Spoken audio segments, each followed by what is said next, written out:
At a recent Senate hearing, Senator Josh Hawley blasted his colleagues for failing to act on the nation's growing healthcare crisis, warning that premiums are set to spike dramatically in 2026.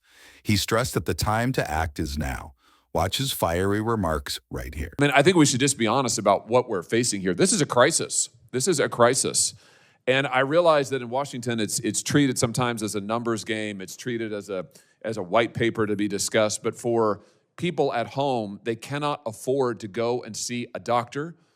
I'm the father of 3 small children.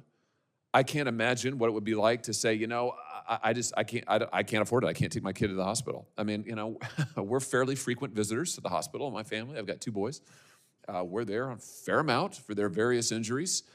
And thinking about parents in my state or anywhere else saying, you know what, I think my kid's got a broken bone, but I can't go to the hospital. I can't afford it. I can't go to the doctor. I can't afford it. And millions of Americans are saying that.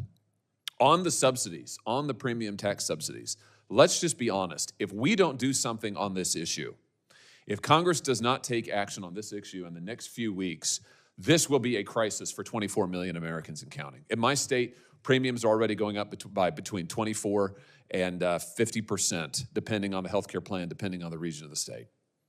I mean, so we are looking at a massive crisis unless Congress acts and acts soon.